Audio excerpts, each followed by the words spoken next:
Well, as we head towards that election we're talking about, we're starting a new series looking at some of the marginal constituencies which could well be pivotal on May the 7th.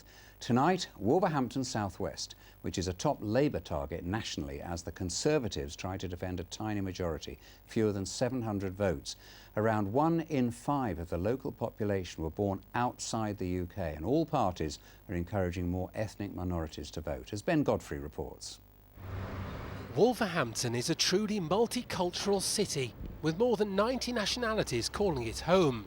But it takes a big orange bus to highlight a trend. We're ensuring that people like you and me and others are registered to vote. When it comes to elections, an increasing number of Black and Asian residents don't vote here. Is your phone ringing? Yes. Operation Black Vote enticed Beku Kamalo on board to register. He came from Zimbabwe and wants improvements to the city centre. It's so sad to see that every 100 yards you walk, you find a shop closed in the middle of the town. I find that is not right. Thanks to this man, immigration has long been a divisive subject in Wolverhampton South West.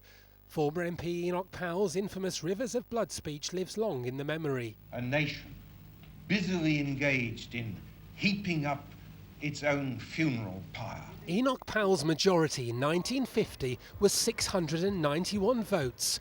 And remarkably, at this election, the Conservatives are defending a majority of 691 votes. Do you know who you'll vote for yet?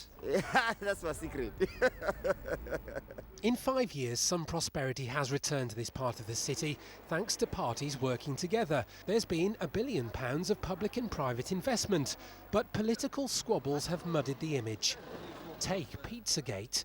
At a time when hundreds of council jobs were being cut, Conservative Paul Uppell accused Labour of spending £70,000 on pizza on an official trip to India. But it was actually 70,000 rupees, more like 750 quid, and locals were bemused.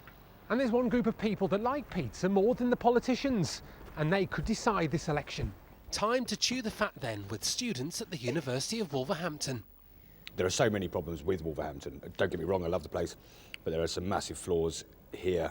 Parking charges, too many traffic lights, traffic congestion. What do you make of the particular party's stance around tuition fees? £9,000 is a lot of money.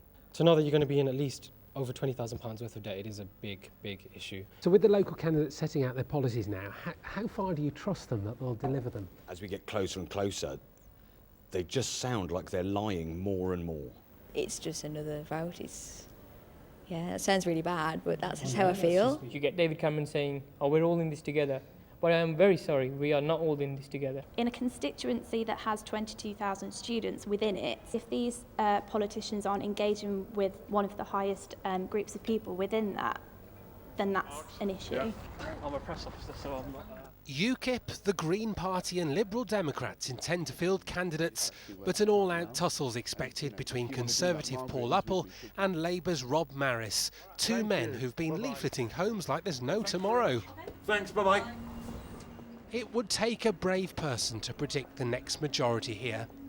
Ben Godfrey, BBC Midlands Today, Wolverhampton.